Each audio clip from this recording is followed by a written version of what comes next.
Get in, crew dem. Yes, I've got a little story for you, right? I don't think you guys are going to fucking believe this shit, but I swear to God, it's all 199.9% true. Basically, right, I meet up with Denise's mate, Tanya again. That one, yeah, the blonde one. And what happened was, she invites me round back to her place, right?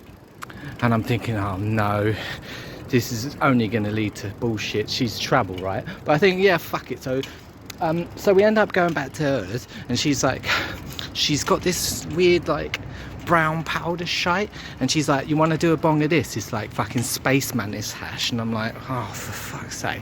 So I say, yeah, all right, why not? Fuck it. And she's like, you trust me, don't you? And I'm like, no, I don't. But anyway, so I end up doing this fat fucking bong of this shit, and I'm like, my face just goes numb as fuck, and I'm like, where the fuck am I? And then I'm like, whoa, and I'm like, fuck this shit.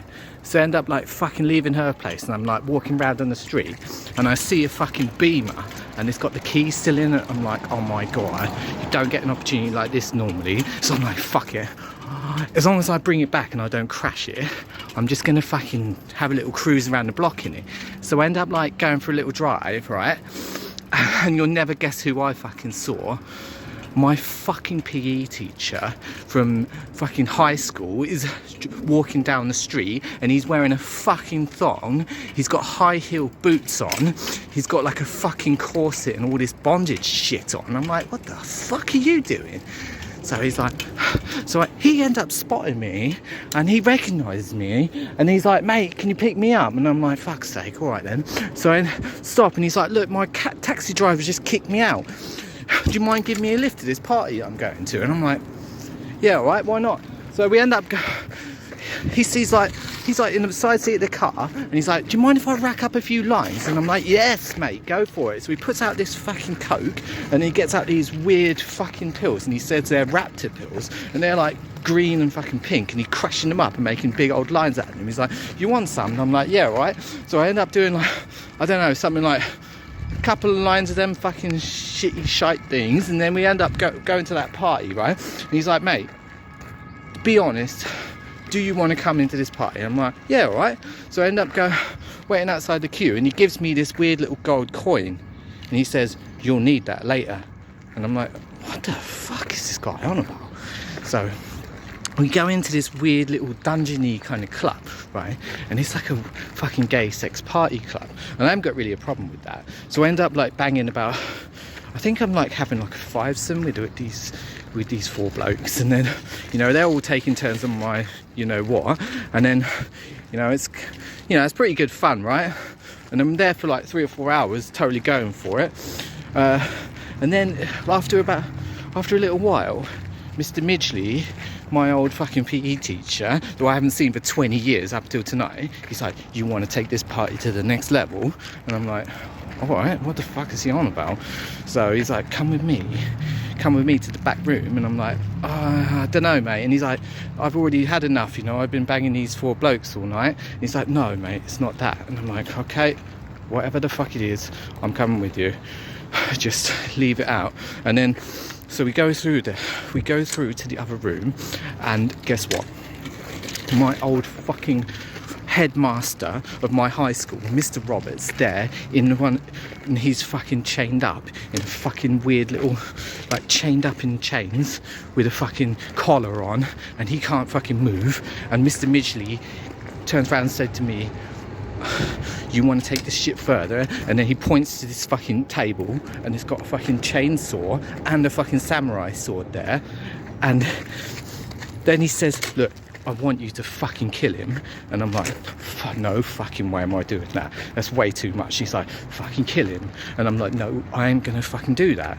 And then, so I end up fucking grabbing the chainsaw, and I end up fucking cutting his head off. So, and then Mr. Roberts, my fucking old high school teacher, rips that gag off his mouth, and he's like, that was the plan. He wanted you to kill him. And I'm like, fuck's sake. So I end up getting the fucking samurai sword, and I fucking slash his throat off and slash his head off. And then And then things started to get super fucking weird in that club, right? They're all fucking wear these pig masks and they're all chasing me out, and I'm like, fuck's sake. So I end up going running about, and I'm like thinking, right, how the fuck am I going to get out of here? So I'm like slashing through them with the fucking chainsaw, trying to get out of there. And end up, what happens after that is I go outside and I'm like thinking, how the fuck am I going to get home now? And they're all still chasing me, right? So I end up like fucking jumping on the only thing I could find there was a unicycle. So I'm like biking down, fucking unicycling out of this weird fucking party, trying to get home, and they're fucking chasing me with SUVs and stuff, and I'm like, fuck's sake. And they got fucking Uzis, and they were trying to shoot me with the Uzis, and I'm like, what the fuck am I going to do? So I end up like basically jumping off the unicycle on top of the one of them fucking SUVs, grabbing the Uzi out of his hand, like spraying in one of the fucking guy's faces. All the blood goes over the window, the windscreen. It splashes and they all smash into each other, and like 4 of them blow up. And then I grab the Uzi and shoot all the other guys in the throat, and they're all like going dying and shit. And I'm like, then they start fucking, then one of them's got a fucking helicopter and they're trying to shoot me with rocket launchers and shit. So I'm like to them, and I managed to get the fucking pilot right in the fucking forehead, right? And he goes doof, doof, and then it ends up smashing into the fucking club. And I'm like, fucking hell, that was a close one. So I'm like driving the fucking SUV back, and I'm like so fucking tired. So I end up pulling over in the lay-by, and I just say, I'm just going to go for a little chill. I think all their motherfuckers are dead anyway. So basically I just sit there, chill, and I end up falling asleep. And then I'm like, boom, wake up. And I'm back at fucking Denise's house, sitting on her sofa, right? And I still got the fucking bong in my hand. And I'm like, for fuck's sake. And she's like, I told you that shit was crazy. And I'm like, what the fuck did you just give me? For fuck's sake. But the weirdest fucking thing, right? I look in my fucking pocket and I see that gold coin that Mr. Midgley had given me. And I'm like, what the fuck is going on with this? Oh, for fuck's sake, mate. You never, all that crazy shit with Denise is always way too much. But she's a fucking laugh, and I'm going to be meeting up with her again tomorrow night. So, alright then. But I got to go. Alright, see ya.